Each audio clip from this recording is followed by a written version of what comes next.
Assalamualaikum warahmatullahi wabarakatuh. Kembali lagi di Madah Thoriko Al-Bahas. Teman-teman masih ingat yang di sebelumnya bahwa kita itu punya basic dalam meneliti, dalam penelitian. Jadi kita semua itu punya basic untuk meneliti karena kita setiap hari pun meneliti, memecahkan masalah, mengidentifikasi masalah, dan yang lainnya. Tapi ada satu hal, waktu video sebelumnya saya bilang gimana cara menentukan masalah. Nah, tidak semua masalah itu layak untuk kita teliti. Jadi ya, tidak semua masalah itu layak untuk diteliti. Jadi ada konsepnya.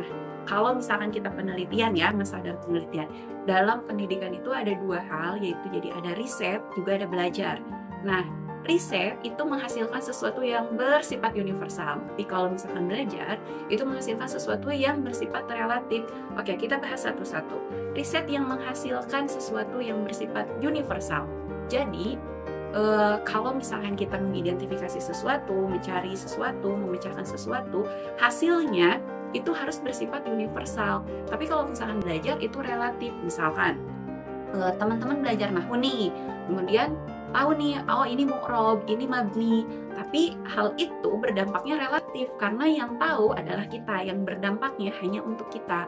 Nah, sedangkan kalau misalkan riset, apa yang kita ketahui, apa yang kita peroleh itu menghasilkan sesuatu yang bersifat universal. Jadi, misalkan kita melakukan penelitiannya di Bandung, hasilnya itu bisa digunakan juga di London gitu, dan hasilnya pun itu bisa dilakukan juga di Mekah, dan hasilnya itu bersifat universal. Nah, makanya untuk semua masalah itu tidak layak untuk diteliti, tidak semua masalah itu layak untuk diteliti dengan dua hal tadi, apakah bersifat riset atau bersifat belajar. Nah, kalau misalkan bersifat belajar, itu yang menghasilkan sesuatu yang relatif, itu tidak layak untuk diangkat di proposal penelitian teman-teman nanti di tingkat akhir.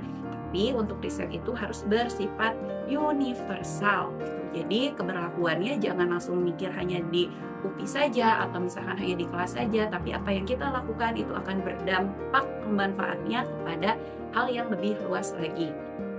Oke, nah lalu bagaimana sih menentukan masalah dalam penelitian? Pertama, ini yang paling utama, yaitu perhatikan body of knowledge prodi.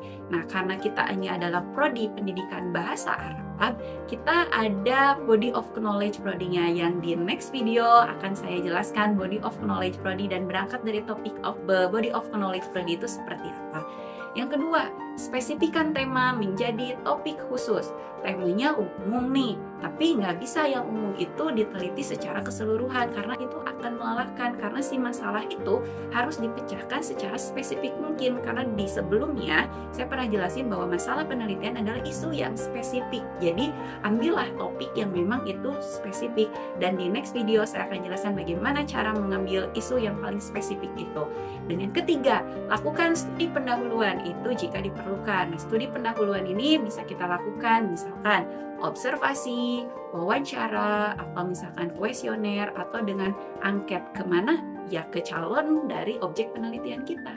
Nah, yang keempat yaitu pilih teori pendukung topik. Dan teori ini nih yang paling krusial karena tidak semua orang tuh mau membaca, tapi tidak semua orang juga susah untuk membaca. Jadi faktornya adalah kita harus tahu membaca, dan kita harus mau membaca, dan kita harus tahu cara membaca. Karena teori yang kita baca, teori yang kita peroleh itu mendukung topik kita. Kenapa kok perlu teori sih? Karena penelitian kita itu adalah ilmiah. Segala sesuatu yang berbasis ilmiah itu harus benar pengetahuannya. Salah satunya adalah sumbernya, dan salah satunya adalah teorinya. Oke. Next video akan saya jelaskan tentang body of knowledge prodi dan bagaimana cara menentukan isu dari topik penelitian kita yang lebih spesifik. Ilaliko.